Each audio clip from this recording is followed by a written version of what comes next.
Selamat malam teman-teman. Kembali bertemu bersama saya. Kali ini saya akan bercerita atau sekadar ngalur ngidul aja ya mengenai kegiatan saya hari ini di tempat laundry tempat saya bekerja. Oke. Sebenarnya tadi itu sesuai kesepakatan awal pada saat saya diwawancarai sebelum masuk kerja, saya itu memilih untuk masuk siang, yaitu jam 12 sampai jam 5 sore. Tetapi 2 hari ini sudah saya dihubungi sama ibunya untuk masuk pagi karena karyawan satunya tidak bisa masuk, sehingga saya harus menggantikannya gitu. Yang menarik dari hari ini adalah ketika saya mengambil kegiatan saya pada saat tadi pagi itu hanya mengambil atau menjemput pakaian-pakaian dari rumah ke rumah yang mau di laundry gitu. Itu kesibukan saya bahkan mencuci pun tadi mencuci karpet hanya sebentar saja gitu. Setelah selesai dijemur, setelah itu berangkat untuk ngambil pakaian dari berbagai tempat untuk di laundry gitu. Kesibukan saya pada saat itu yaitu hanya tuh mengambil pakaian saja. Akan tetapi entah kenapa membuat saya bahagia gitu. Saya menikmati sekali, seakan-akan seperti saya katakan di awal bahwa saya merasakan sesuatu yang berbeda. Yang pertama, ketika saya mengambil pakaian dan harus ditaruh di samping kanan kiri di sebelah mirip rombong gitu, tas rombong gitu yang ditaruh di samping sepeda motor dan diisi dengan berbagai pakaian, ada boneka, ada berbagai pakaian ditaruh di situ, dan itu seakan-akan saya merasakan sesuatu yang berbeda itu. Meskipun ada rasa insecure gitu, atau rasa tidak percaya diri gitu kan, tapi ya memang namanya manusia mungkin ya, saya sebagai manusia biasa gitu merasakan seperti itu.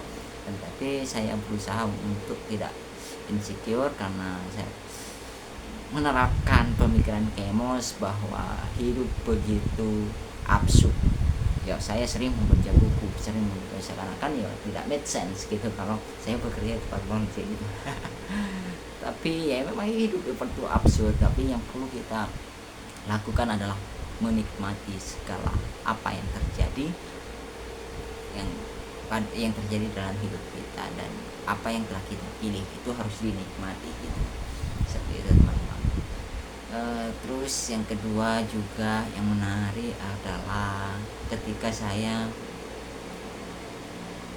ikut ibu Ida, pemilik laundry, menjemput pakaian itu. Di sepanjang perjalanan saya diajak bercerita, atau saya memancing lah sebagai seorang yang baru gitu.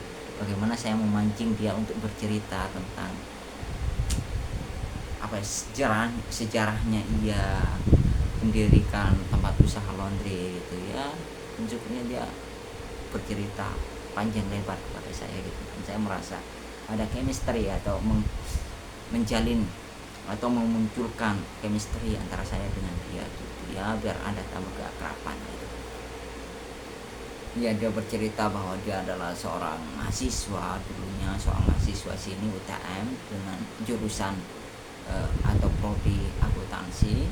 Pada saat semester 7 dia itu sudah mendirikan usaha, ternyata sudah berani mendirikan usaha sendiri berupa printing. Setelah itu mungkin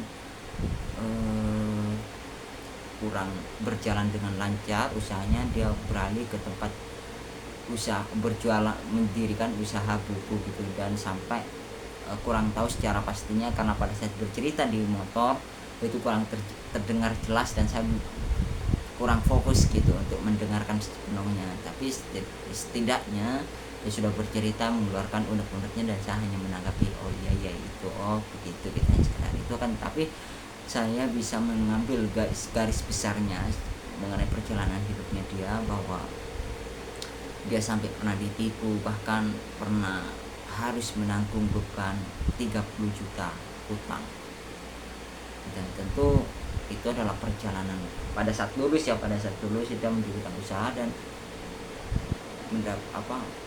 mengalami beban hutang gitu, dan itu itu bukan sesuatu yang mudah untuk dilewati gitu, butuhnya sebuah kekuatan hati, kekuatan mental gitu teman-teman. Terus dari ditipunya banyak sekali usaha-usaha yang telah ia lakukan, udah ia rintis, dari sampai jualan sosis bakar, dari bisnisnya sampai dari sosis bakar itu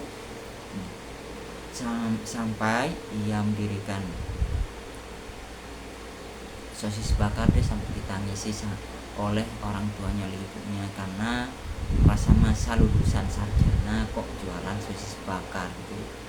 Dan sehingga diberikan modal, dari modal itu dia membeli mesin cuci satu buat usaha usaha laundry gitu ya, cukup hanya untuk pakaian saja, tidak lain-lain, tidak seperti yang sekarang kan buka untuk boneka, tas, sepatu, karpet, macam-macam lah. Kalau yang tahun-tahun sebelumnya katanya cuma sekadar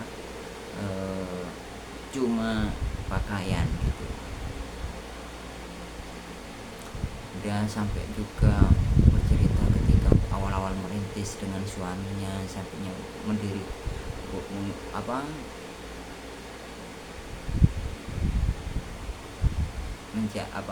mendirikan usaha rental mobil, terus sambil ngojek juga, dia kerja ke orang sambil menjalankan usahanya juga, seperti itu. Terus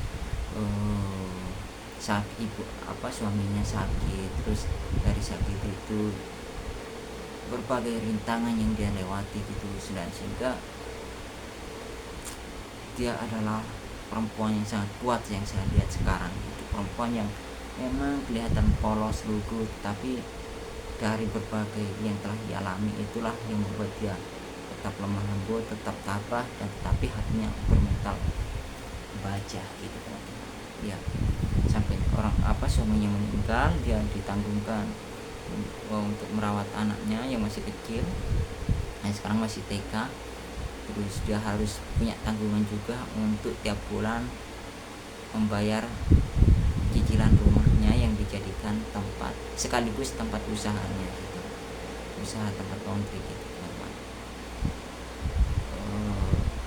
Berselang suaminya sudah meninggal 10 hari, setelah itu ibunya ikut meninggal gitu, dan katanya dia sempat drop 1 tahun itu, hanya makan nangis itu 1 tahun itu, katanya sempat vakum untuk melanjutkan usahanya gitu.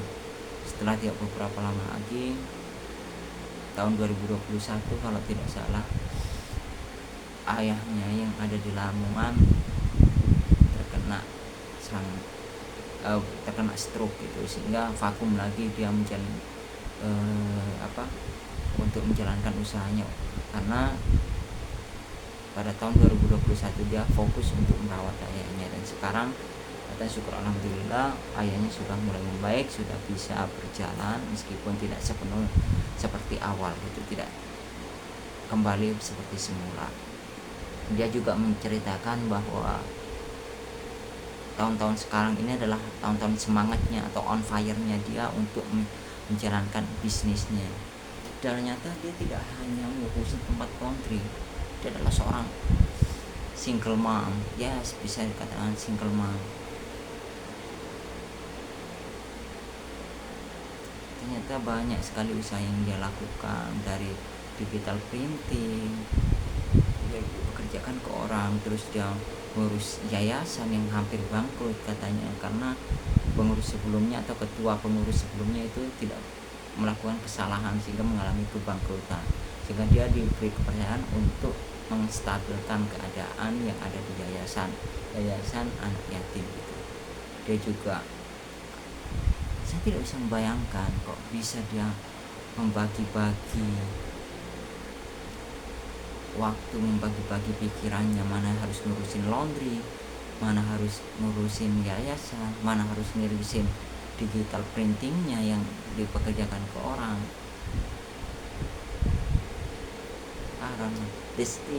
Itulah ajaibnya seorang perempuan gitu, luar biasanya seorang perempuan itu seperti itu.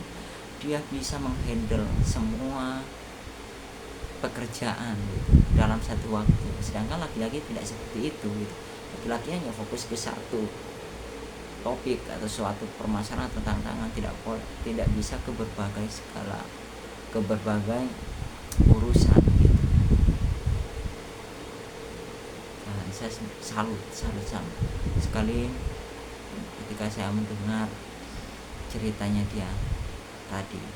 Itu yang pelajaran, hal yang menarik untuk hari kedua saya kerja ini.